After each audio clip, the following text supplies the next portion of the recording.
Good evening, everybody, and welcome back to another episode of the Illinois Green Party series. I'm your host, David Rich, with my co-host, Calvin Tomashko. Calvin, how are you? That is indeed my name, yeah, and I'm doing great. I'm so excited. Yeah, I'm very excited about this interview as well. We have on tonight as our guest, JD, who is a Green Party member from Bellevue, Illinois, and is extremely active in a multitude of ways, and that's why I'm excited to have him on here. He is the president of Empire 13, and he's going to tell us more about what that is. Why don't we start, JD, with your history of like how you got into the Green Party in the first place, since this is a Green Party series like that. People like to hear about that kind of history. Like, what got you into the Green Party? Go ahead. Well, actually, it was our Boots to the Streets campaign that my organization Empire 13 had started. We use environmental cleanups and demonstrations to enact legislation reform to create, sustainable jobs, clean jobs in the city of East St. Louis. Regular trash pickup crews, street sweeping crews, and things of that nature.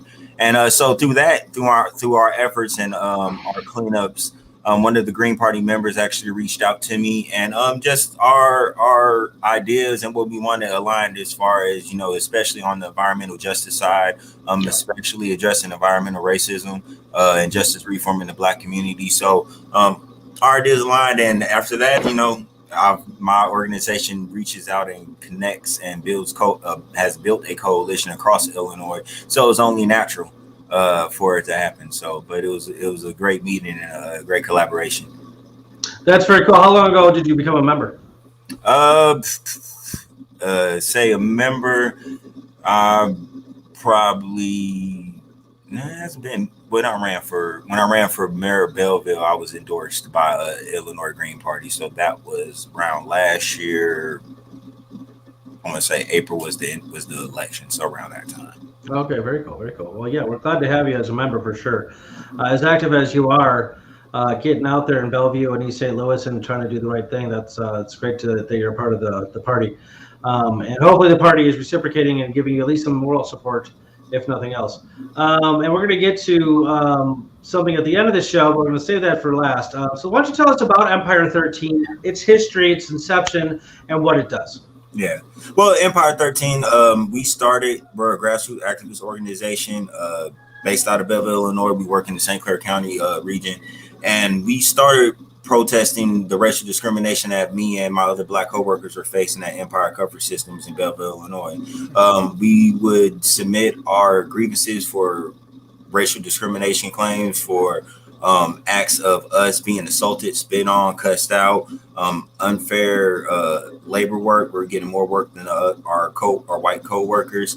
And we will report all of this, but nothing will happen to get swept under the rug. And then in January of 2020, and well, then the calendar of Empire put out for from January 19 to January 2020, they submitted a member in Empire submitted a calendar, a racist satire image of a Black man being stabbed by a forklift driver that was left all white with a red MAGA hat on them, with the terms caution, watch for forklifts on it. And the image was crude in drawing. I wish I had it to show you, but it was crude in drawing. And the person who submitted it, the family that submitted that was involved in it, they have been reported for racial slurs, racial acts against racial adverse acts against Black workers, from even saying nigger, bringing a knife with KKK carved in it, and using terms from a movie, Blazing Saddles, to call our workers niggers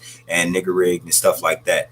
And so that was submitted, and when it was submitted, and that was the first real piece of tangible evidence that we actually had that we could take outside of Empire. Everything else was, of course, the everyday implicit racial language, racial culture, racist culture of what we would face. So it was nothing tangible we could actually take, but this picture was. And I reported it to the NAACP, the local East St. Louis NAACP president, said it was racist as well. And it was also deemed racist, in the court of social media, in the court of society, period. When it was put out there, it went viral. Belleville News Democrat, other local media, national online, national newspapers also reported on it too. We held a protest on it for Juneteenth, 2020, And from there, we use that momentum to fight all causes in racial, social, economic, and environmental justice reform, springboarding off of that. And from there, and that's what we fight for. We fight for social and racial justice reform using protests, cleanups. We advocate for working families. We advocate for any families that have faced any type of injustices against the police, of course, any racial discrimination of any kind. And we're working our whole goal is to rebuild the infrastructure of the Black community and bring racial and social justice reform to not just the Black community, but to society as a whole. Working first, of course, locally in St. Clair County, spreading across Illinois through our coalition that we've been creating with our other grassroots organization groups, and then hopefully our efforts and actions will reach to the other grassroots across the country and other organizations, to where we will be collaborating and bring systemic change as a whole to the entire nation. Well, okay, very cool. Calvin, you have any questions? Hell yeah. The one thing I'm really disappointed to hear that during work that could have dangerous moments in it, that there was not worker class solidarity. There was just outright racism and trying to belittle fellow workers. That's really disgusting to me, and it disappoints me to no end that they don't realize, because when it comes to unionizing, when it comes to worker cooperatives, it's workers coming together, speaking collectively, and that they would instead interrupt that with something that is counter to it and is racism. Just really burns me. And I wanted to mention, could you explain to some of our audience what Juneteenth is? Juneteenth, that is the day that is nationally recognized as the end of slavery. When we were so-called, you could say, free, which of course we're not free, because even after that they had slave catcher patrols to police to free slave. But that was the day that Lincoln that we were free, and that's our Independence Day, where we was actually recognized as free, and that's what Juneteenth is. Right. Yeah, and test my history on this. It was the date recognized as like the last area or last territory was told of it, was like officially given the documents to say everyone is fully emancipated. Is that correct? I mean, pretty much. I mean, I'm not sure the exact, but that is the day that is recognized as the end of slavery. Like we were all free on that. And then it's called Juneteenth, and that stands for the 19th. Is that correct? Yes, June 19th. Correct. June 19th. Thank you so much. Yeah, I think it's really good to know about that date and why we need to celebrate it and keep it in our thoughts. Yeah, I'm still just blown away by the treating fellow workers like that. David, take it away, because I don't know how to handle it. No, I mean, I wish I was as surprised as you are. I'm obviously appalled, but I mean, even up here as a bartender in like higher class restaurants, I hear people dropping that word all the time. And sometimes, in joke form, and sometimes in, serious form, and either way is probably not acceptable. But no, I wish, like I said, I wish I was as shocked as you are, but I'm not. It doesn't surprise me that sort of behavior and that sort of disposition is still around at all. When I lived in Portland, Oregon, it was far more leftist and progressive and wonderfully in PC. I moved back here to like a red county, and it's racism is everywhere. It's ridiculous. Yeah, exactly. So I apologize just for humanity itself, for those people you had to deal with. That's so like just bitterly disgusting. Anyway, all right, let's move on to something else. Yeah, I've got a question now. JD, tell me about boots in the street. Tell me about this slogan or this phrase and what that compels everyone to do. So our Boots to the Streets campaign, we started up maybe 3 or 4 months after the official birth of Empire 13. And what our Boots to the Streets campaign aims for is to fight the environmental racism that all Black communities is faced, but specifically in East St. Louis and the surrounding communities like Washington Park. And so what we use is demonstration to enact legislation, where we use organized cleanups, community cleanups, and that's why our coalition formed, because we will have groups from Waterloo. We have groups from, all over Illinois that would come down to East St. Louis, for community cleanups to form a group of coalition with us. And that's what our Boost to the Streets campaign started as, to address the environmental racism and the disparities that Black communities face, especially East St. Louis compared to Belleville. East St. Louis is separated from Belleville just by a hill. It's literally maybe 2 to 5 minute drive between the edge of East St. Louis and the edge of Belleville. And the disparities is drastic right when you leave one city to the other. Belleville, you have manicure lawns, no potholes in the streets. Buildings are wrecked, they're stable, they're clean. And right when you hit East St. Louis, you have potholes in the streets, abandoned buildings, abandoned lots, dump sites, trash all along the ground. And again, this isn't because of the people, which is what's been perpetuated to us for years. It's not because of the people. It's not because of any of the lies that has, like I said, have been perpetuated. It's because of lack of resources. It's because of the disparities in the legislations that has been passed down. It's the disparities in the resources that has been given to the predominantly white communities like Belleville and O'Fallon. And East St. Louis has been lacking on. They haven't been given those same resources. Just like Belleville has a regular trash pickup crew, they have trash cans all along State Street. Main Street. But when you go down to State Street, that's connected to Main Street from Belleville to East St. Louis. You go down to State Street in East St. Louis, there's no trash cans. Therefore, you have trash up and down the sidewalks, and that's not because the people choose to throw trash on the streets. It's because of lack of resources. You go to Belleville, like I said, 20, 15 feet, you have a trash can. East St. Louis, you might have to walk 2 miles before you see a trash can on the sidewalk, or you're going to have to be forced to go into a gas station or a store until you get home. And that's lack of resources. And it's a simple fix, an easy infrastructural fix with trash cans. So our Boost to the Streets is expanding, and we started our Clean Street initiative, where we are working to rebuild the infrastructure of the Black community by we're advocating and we're asking for donations to purchase 20 commercial size city trash cans, along with 10 3-in-1 recycle bins, where Empire 13 will maintain and manage those 30 trash cans and the 20 trash cans and the 10 recycling bins. And we will maintain those until our petition that we started for that's the Boost to the Streets campaign.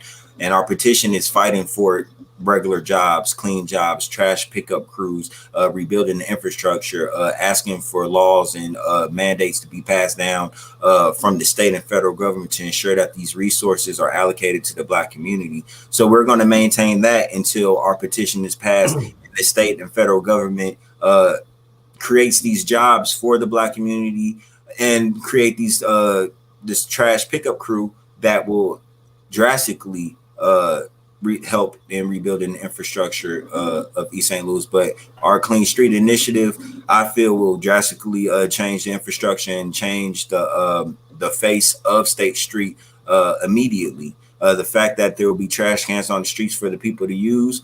If there's one piece of trash that goes into that trash can, that's a win, because that's a piece of trash that's no longer on the street. That's a piece of trash that's no longer going to sit there, until somebody else picks it up, or until that happens. So I feel the Clean Street initiative is a infrastructural fix that I feel is easily achieved and will be achieved, and we will be able to maintain it until the state takes action. And that would definitely be an upliftment for the community, and that's just the beginning. Well, one of the aspects of Boost to the Streets campaign, from cleanups to protests to advocating for families who've been affected by police violence, who's been affected by any type of racial discrimination from work, or every day just walking into a gas station or a store. We feel like we don't have that avenue to fight back when we do, just that we don't have or don't know about the resources or the agencies to go to, and that's where we come in and help at as well, socially and as far and in eliminating systemic racism. All right, very cool. Let's talk about the police situation down there. What's going on? I mean, is it worse than the average around the country? Is it about on par with every other thing police do? Police brutality in any form is bad, so it's really no real measure as far as, you know, is it worse or bad? Police brutality, police overt policing in the social realm and in society, period.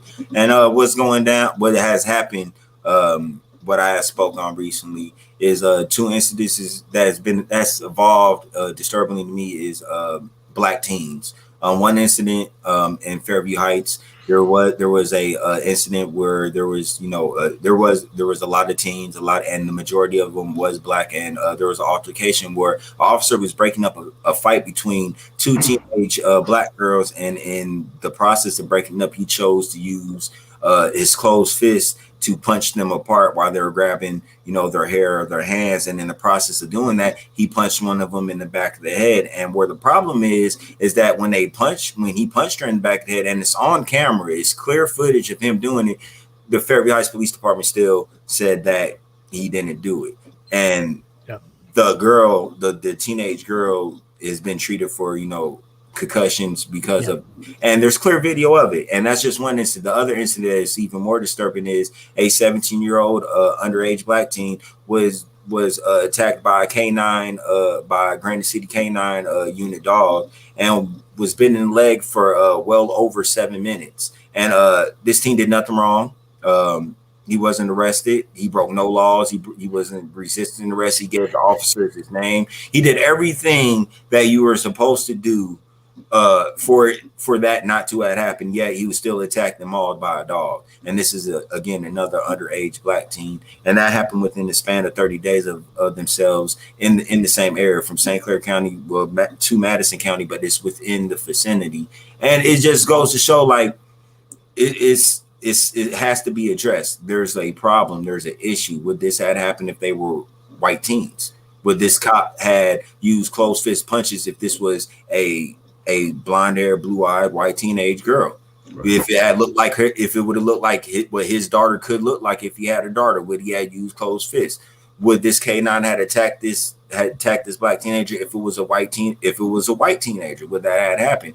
And because the UN, the United Nations, came in and did their fact check finding and found quantifiable facts that systemic racism is an issue in the society of America, in all the aspects of its government, in all the aspects of its entities that work. You can't tell a black person in America today that it wasn't because of racism. You can't tell them that it wasn't because of the color of their skin, because now we have quantifiable facts. It's not just us saying this is how we feel. No, there's statistics now. This is what's been happening to us. Right. So it's issues that need to be addressed. And what's just disturbing is, just like Fairview Heights, Granite City is denying any wrongdoing at all. And that's where the problem is. The problem is once it gets pointed out, do something about it, fix it. Don't try to sweep it under the rug and continue the perpetuation of systemic racism and police brutality.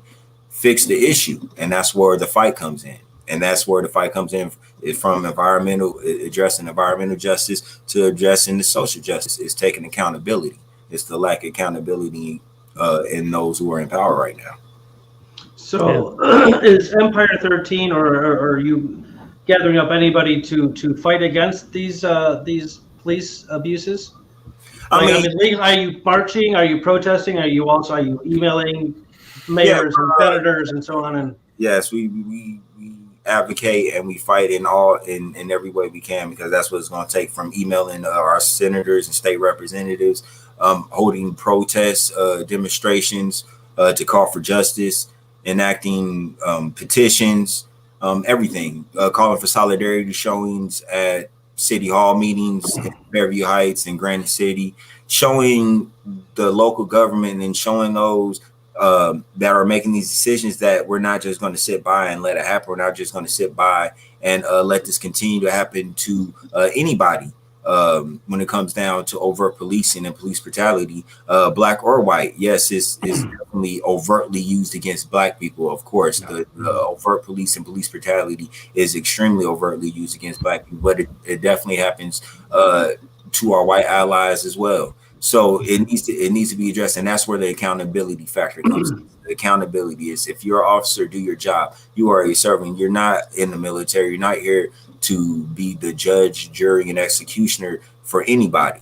Period. So and that's what we're advocating and fighting for. That's what we do, and we do reach out to like I said, our coalition, our organization, we have formed a coalition, and we not just advocating, like I said, against police brutality, which we are, but it's for rebuilding the Black infrastructure, even calling for reparations, which will drastically, of course, help rebuilding the Black infrastructure and addressing the generational wealth that has been lost due to systemic racism, race massacres like the 1917 East St. Louis race massacre, and of course the Black Wall Street race massacre that happened. All of those race massacres that happened, and there's been over 24 of those Black race massacres that has happened, and each one of them has destroyed businesses and homes that could have been passed down to the next generation.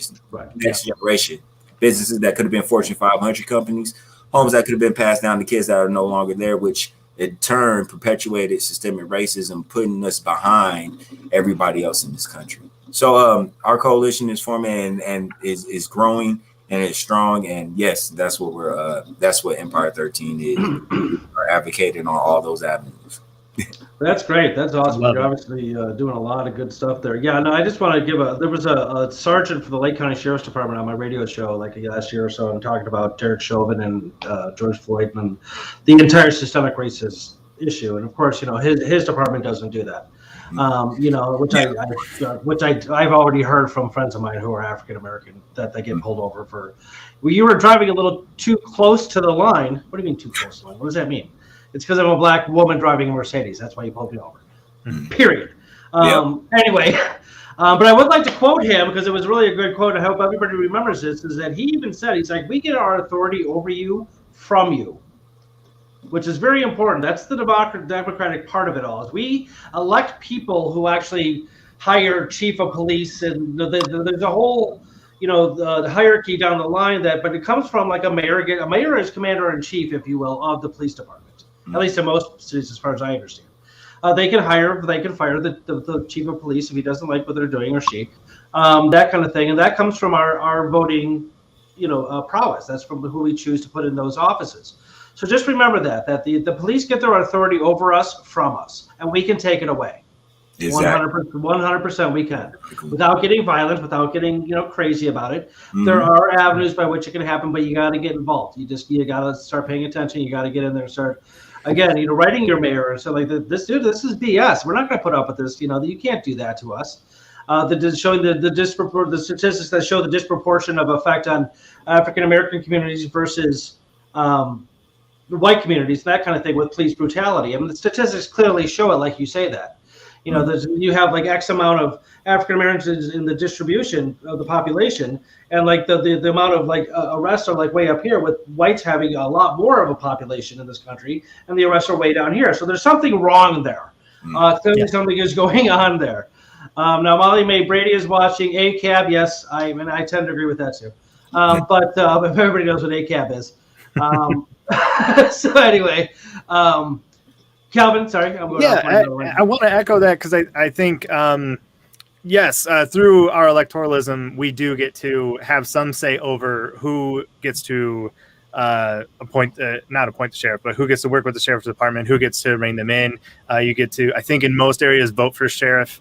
But I think we need to go further. And this is part of the movement of what's recently been passed as the ECPS in Chicago, the Empowering Communities for Public Safety. That was a slightly different version from CPAC. That was the Civilian Police Accountability Council. Frank Chapman, a big person who's pushed that, worked with the Black Panthers and is part of civilian community control of the police. That's the whole movement that he's a part of.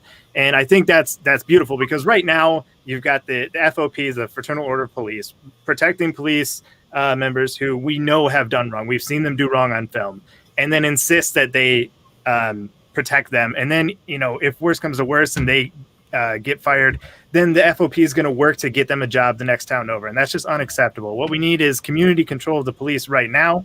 We need to be able to have civilian control or community control of incident reviews, of hiring, of firing. We're not going to hire somebody from the next town over who got let go because they did violent acts to citizens they're supposed to be protecting.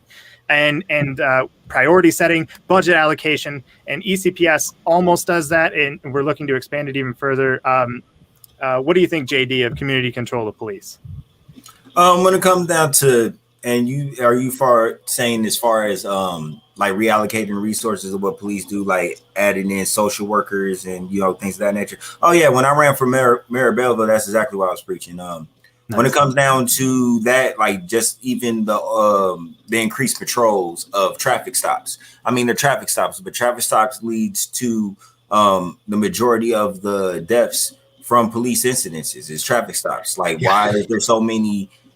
We don't need that. If we know that's what's happening, we don't need that high of a patrol when it comes down to traffic stops, especially if it comes down to, and when it comes down to that, you could just take down the license plate and then send the ticket if it's that, if it's that serious to avoid losing a life.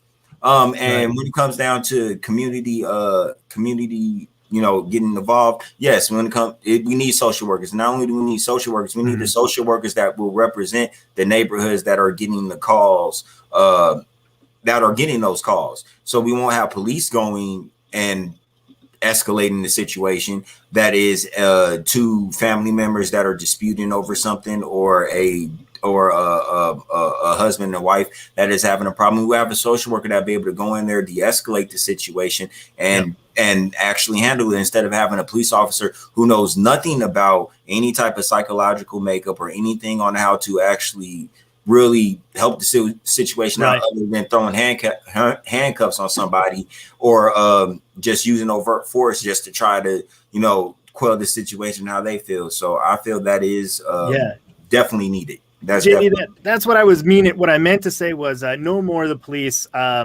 investigating themselves. I think that's BS. And no more being tried by the local court system that they work with on a daily basis, because they're going to have a working relationship and a bias inherently. And then definitely when it comes to training, community control involves going over what type of training police officers are getting. Are they getting only warrior training and they're going to treat every citizen like a target, like an enemy combatant? Then that's unacceptable, and that's community control of the police. But I love that you were bringing it back to refunding society is the term I use for it, but defunding the police and refunding society, putting some of that money back into community programs and infrastructure. And I think that's great because they're all tied together. These police budgets are ginormous. I mean, billions, some countries' militaries aren't that expensive, even if they have the same number of people. These budgets are huge. They're being over-militarized, and they're far too offensive. Yeah, they don't need to be doing that many traffic stops, especially if they're like, well, I feared for my life so often. Like, okay, one, carry a shield, and two, stop doing the traffic stop. Just take a picture of the license plate, deal with it in the mail. What are you doing? Like, ridiculous sometimes. And we have the technology.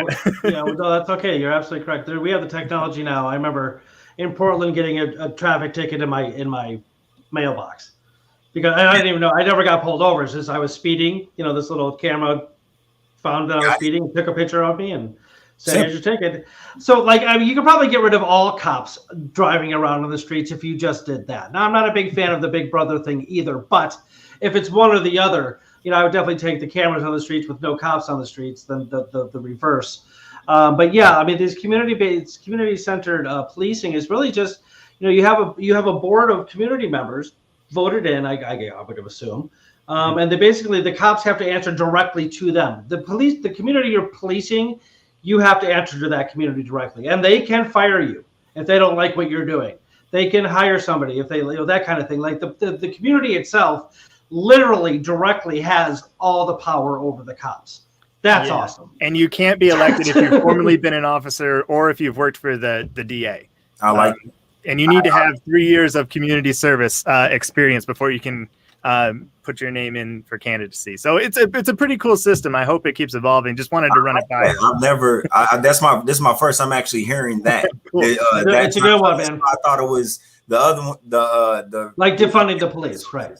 Yeah, putting more money into the mental health and so on. That's a good thing too. There's a lot of good options out there, but I still think that community-based policing is the way to go 100%.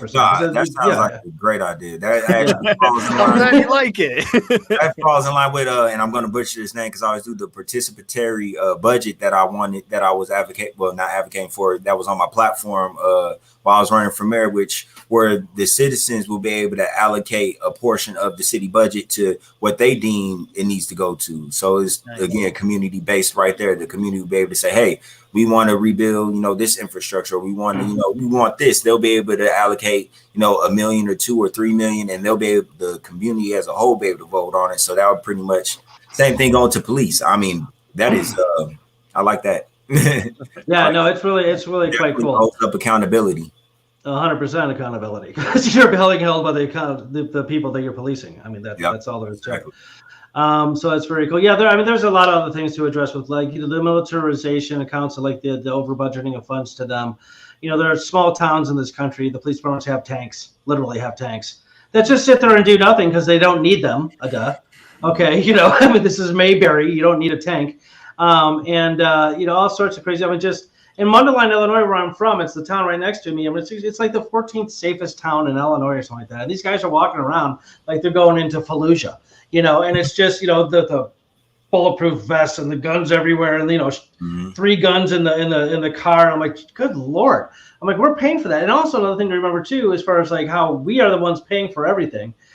What was it? I'm going to forget the exact story. Oh no, the cops, was it in Colorado, where the cop like arrested that like 78-year-old lady who had dementia and like broke her arm. I don't know if you heard about that. Oh yeah. That lady and her family just won $3.25 million from that incident. That comes from taxes too. Yeah. So every time a cop does something stupid, we pay for that. We're paying for all of it.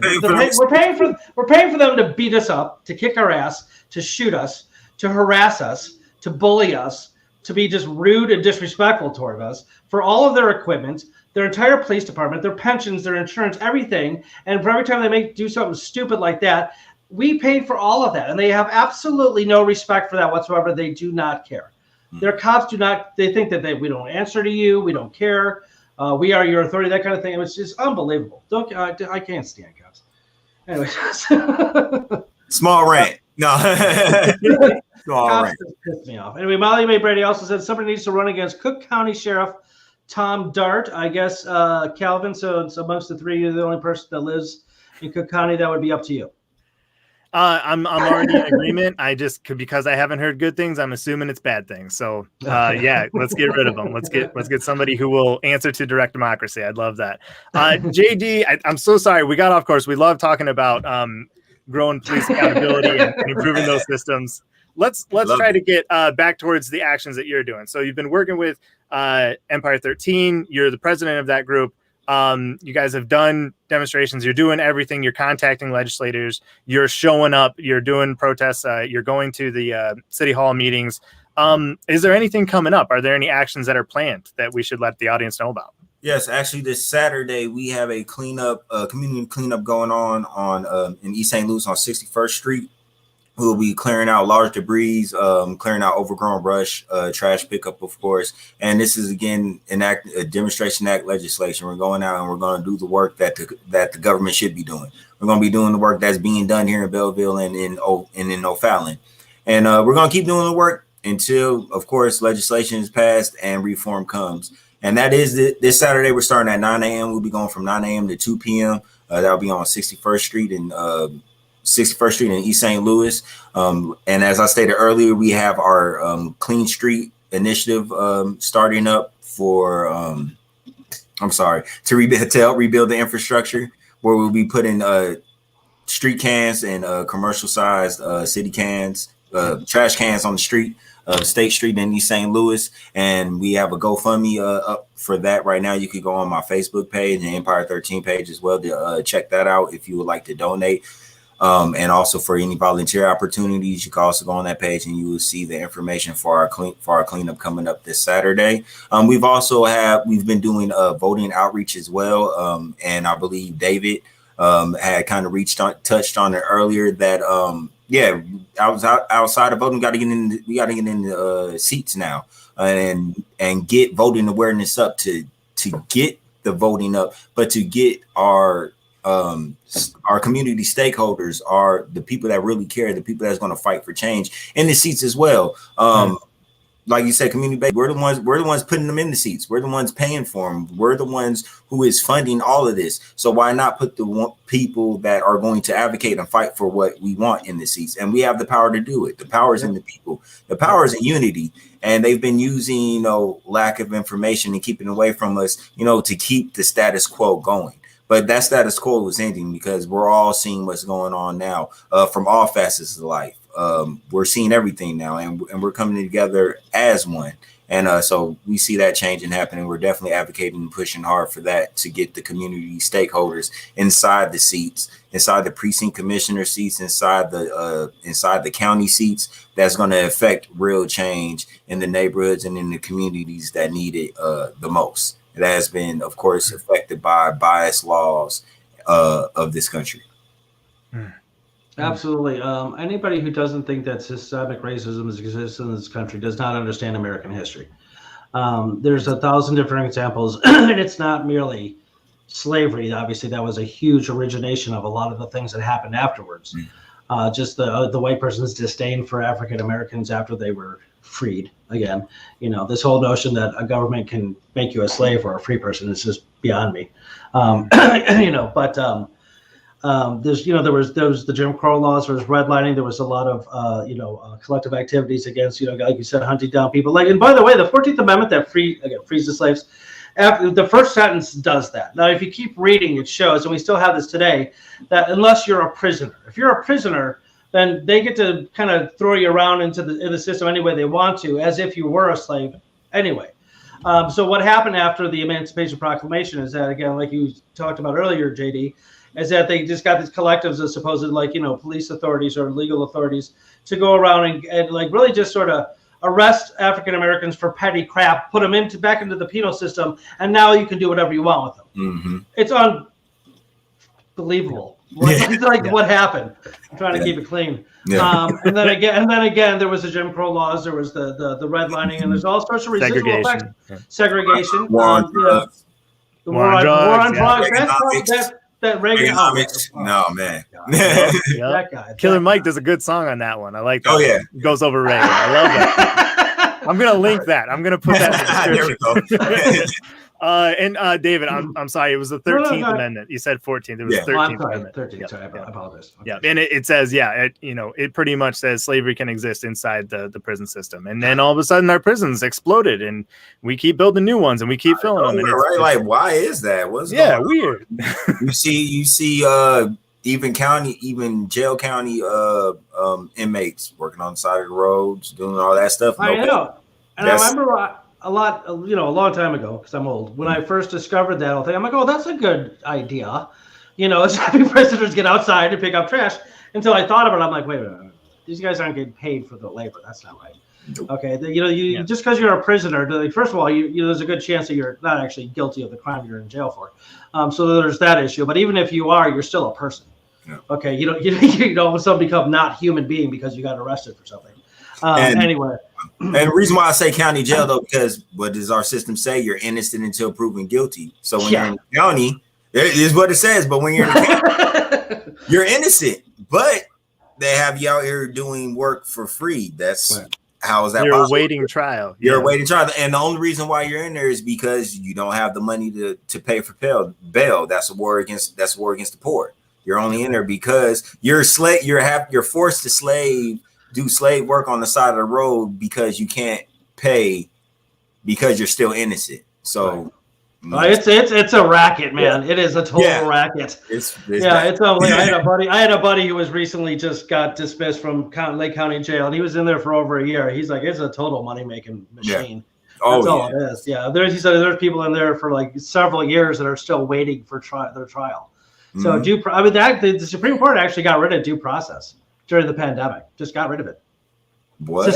Suspended it. Yeah. Oh, suspended. Oh, I didn't they didn't take it out of the Constitution, but they said that they didn't. That's why, like my friend who just had his trial, so he got arrested a year ago, February. He just had his trial probably a couple weeks ago, maybe a month ago.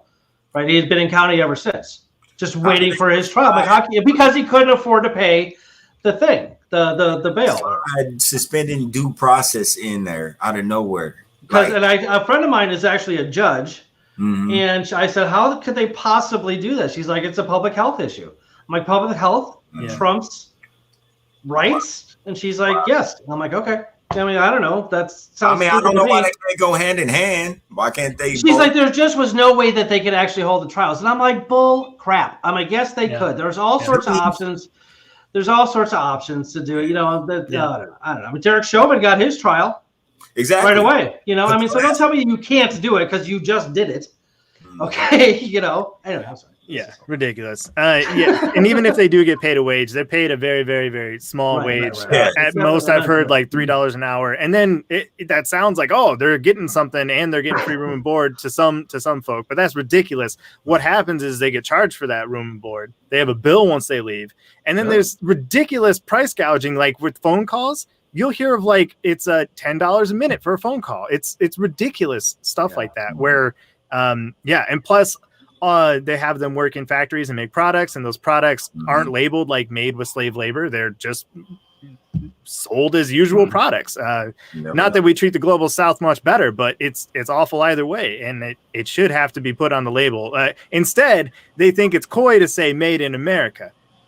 It's despicable. Right. There's another dimension of the exploitation of labor there. I didn't even think about that. Can we go back to environmental racism? You talked about, the cleaning up the streets and that kind of thing, because due to the lack of resources in those neighborhoods, which is completely, this doesn't happen on accident, folks. Okay, this is all things that people made decisions about over the years that led to this situation. So it's not something that just sort of kind of came out of the ether and it's nobody's fault. Okay, that kind of thing. Does it extend beyond just trash in the streets and that kind of thing? Because I know that there's a lot of people talking about. I've heard the topic of how the interstate highways were designed in cities around cities in New York, Chicago, LA, and that kind of thing, where they purposefully went around black neighborhoods just to get to the white neighborhood, so they didn't have an actual exit on and off ramp from the African American neighborhoods to the interstates. Which that limits your opportunity to get resources into your neighborhood, because now I got to go through all the side streets for 10 times longer and more, than it would be if I just had an on-off ramp to go from my neighborhood onto the interstate. But all those on-off ramps are for white neighborhoods only, not African Americans. Is there anything like that you see in East St. Louis? Any sort of talk about stuff like that? The logistical difficulty in getting resources to. Because that inhibits, business growth and job opportunities because it's too hard to get there. That kind of thing. Is that anything that kind of happens in creates food deserts and food deserts? Yeah, absolutely. Yeah. Well, not necessarily that, but I am glad you did bring up the different aspects of environmental racism. Because like I was saying, as far as the highway infrastructure, the exits, there's actually plenty of exits. East St. Louis, we actually have an exit highway exit cleanup highway exit initiative. Is cleaning up and picking up the trash on the highway exits going into East St. Louis, to beautify, what people see coming in East St. Louis. Instead of coming in and seeing trash all over the exit, you'll see a clean exit going into the city, that will start changing the narrative of what you see coming into East St. Louis or predominantly black neighborhoods. So as far as that goes, I can't say that's the case. I can't say it wasn't every city for sure. No, but they did it in New York. I know that. I mean, they can show you. Yeah, no. I'm not saying that it's not possible. Oh no, I'm all the way sure that is hands down. But what I was going to say was, as far as environmental racism, it does stretch beyond. Because I said does it stretch beyond just the cleanups, and it does. That goes in environmental racism. When I say combating and eradicate environmental racism, that also goes into the educational system in the black community. We're lacking the financial education. Even the simple task of even knowing the stock markets, how to invest, CD accounts, 401ks, saving, retirement plans, starting businesses, partnerships, or even knowing the average cost of how to start a business, the avenues of how to apply for grants, and things of that nature.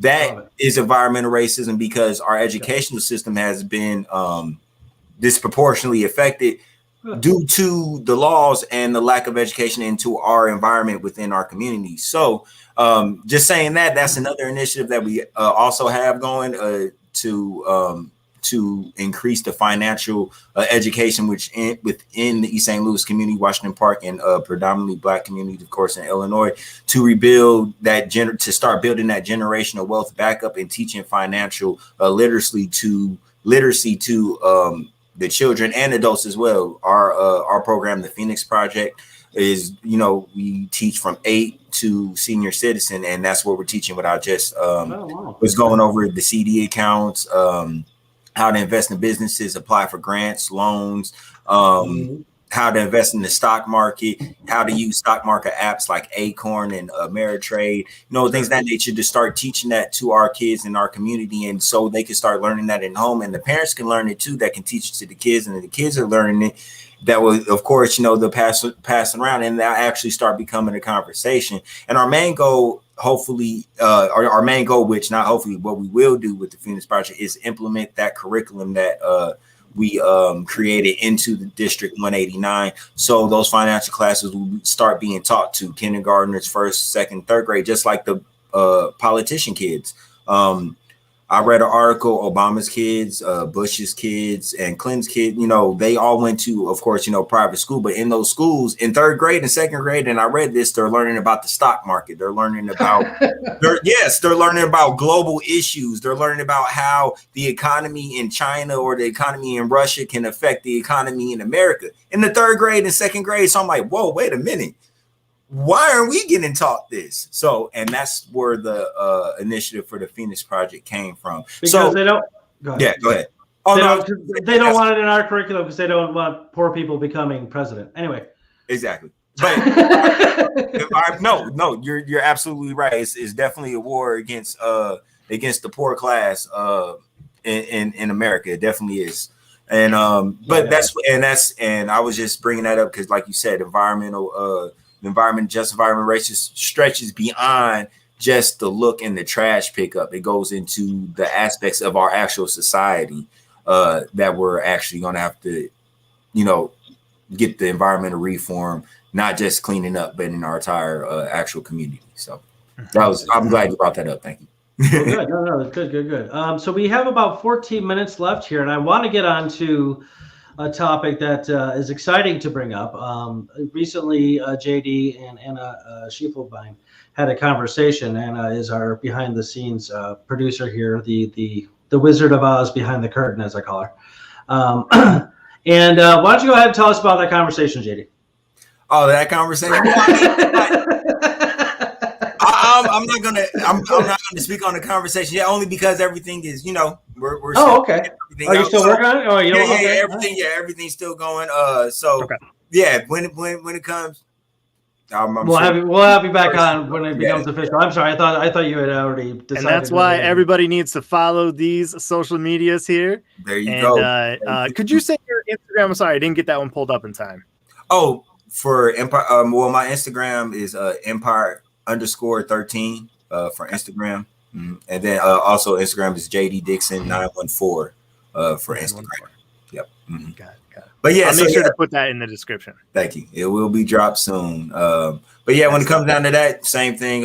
It's just advocating in the community, and just not in the streets. Like I said, we gotta advocate and start mobilizing our stakeholders, our community stakeholders, and those who care to get in the seats as well. That's going to help push real legislation reform, and that's going to fight and advocate for legislation reform, and not allow those who's been in power to tell you you can't do it like this. Because in all accounts, Cori Bush showed true tenacity and grit with what she did when she went on to Washington D.C. and she sat on them steps. She showed what making noise does. She showed what activism does, even on the highest level of government, in the federal government.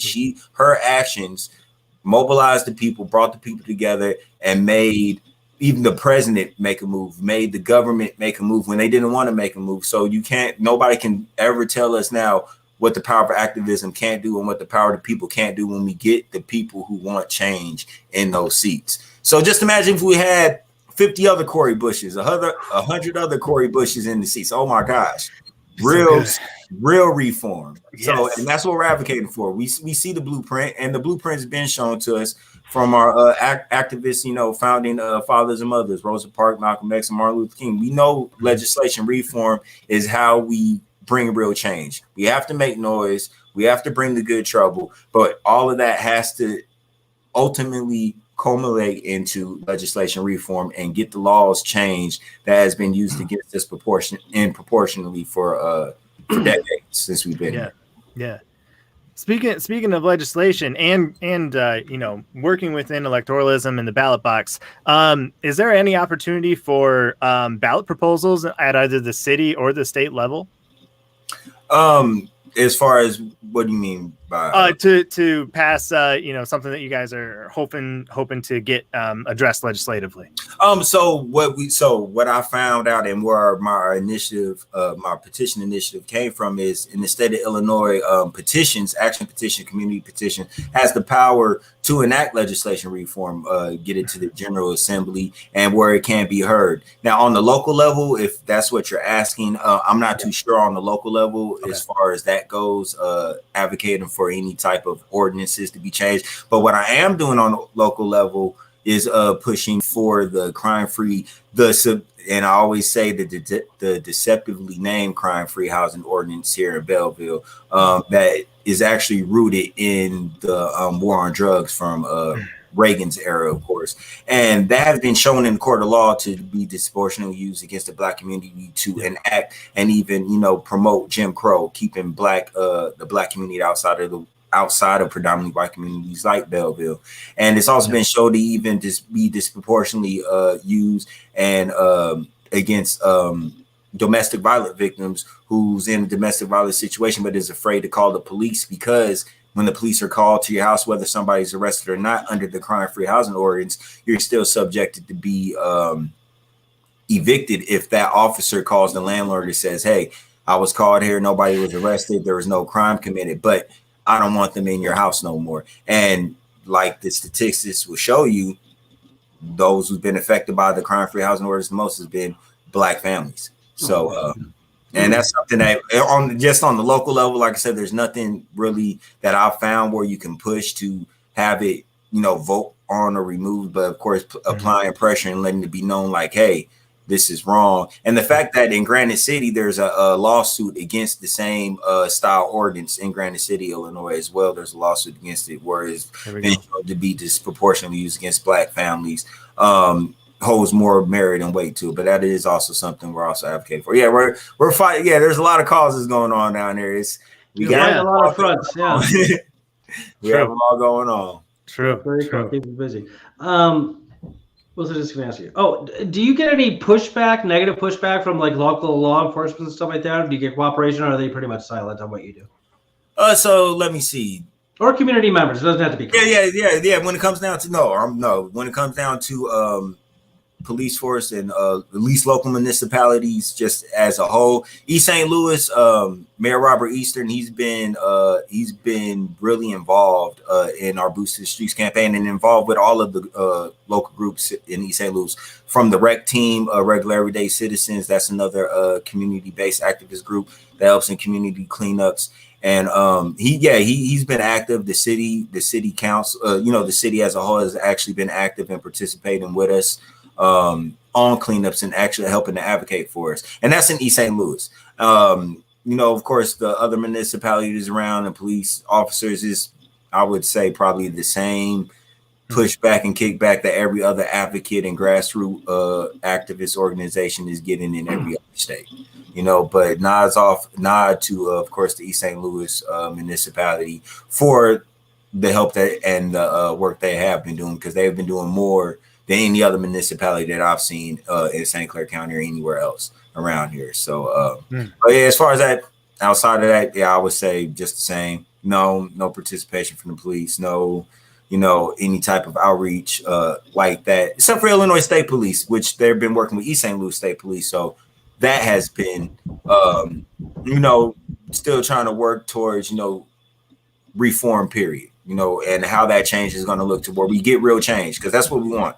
We want change. Anybody that's not really advocating for change or only pushing for one agenda, then they really don't want change. They don't want systemic change. They want whatever agenda they want pushed.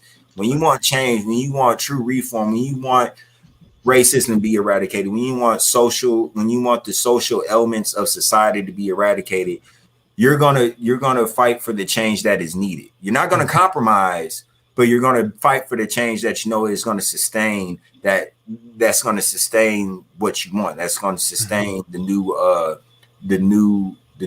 form, new values, new norms of society that we're all fighting for. So, but like I said, locally, same pushback as everybody else. Yeah. I wanted to highlight how much I appreciate that Empire 13 and the coalitions are providing mutual aid. You're handling infrastructure when obviously the local municipality should be handling infrastructure. You are handling, assisting in education, and this is mutual aid, much like the Black Panthers did, and I'm sure still do. And I think that is the best way, because they don't want us to know about mutual aid. They don't want us to help each other. They want us to stay rugged individuals, I believe, as MLK said. So I think it's awesome that we're coming together. We're thinking of each other as a society, and we're relying on each other. There was one area I bring it up every show, and that is, I hope this can make it into your Phoenix education program if you like it, and that is worker cooperatives. Have you heard about these? Are you looking to have them in your program at all? I think I've heard the term, but just refresh me a little bit on it. It's a workplace democracy. So instead of one rich owner buying up a property and the means of production and hiring people and forcing them to have a wage and they dictate how the workplace goes, rather than there being that one singular owner, it's democratized the workplace. So all the employees are the owners. They're co-owners. So they're called worker owners. Yeah, I have heard of that system. Actually, Wood Forest Bank does something like that. Sorry, but they do that, and that was the first time I heard that. I was talking to a bank teller, and it was like, the workers, they're the ones who are able to, end up opening up a franchise or opening up a bank location because of the system that they have. So no, I like that. I think that gives, like I said, the people the opportunity, advocating for the working class. Don't want to just work and pay bills for the rest of our life. That's not what we are. Us as a society, us as human beings, we're creative at nature. We're creative. We want to create. We want to build. We want to help. That's just by nature. We've been bogged down by the social norms that's been perpetuated on us. So having that aspect in the job to where you have growth to the point to where you can own your own business and gain that that generational wealth for your family, because that's. I don't see nothing wrong with that. Yes, we got some more. All right. Awesome. All right. So we got about 3 minutes left here. Is there anything we haven't discussed you want to bring up, JD? Man, it's been a very impactful. We talked about a lot of stuff. I think we got a lot. Yeah, I think we got a whole lot. We've been talking nonstop almost, I think. So same initiatives that we're going, the fight continues, the marathon continues. Seriously, this is something. The fight for systemic change is something that we're far from over with. I'm a boxing fan. Used to be a boxer, so I always look at it and do the comparisons. And I'll tell everybody, when it comes down to the fight to eradicate racism and for systemic change, we're still in the opening seconds of the first round. We're still going. And that's how I got to look at it, because I don't want to say, we've been going for so long. And no, I'm not being defeated, no matter what, until I'm 6 feet under.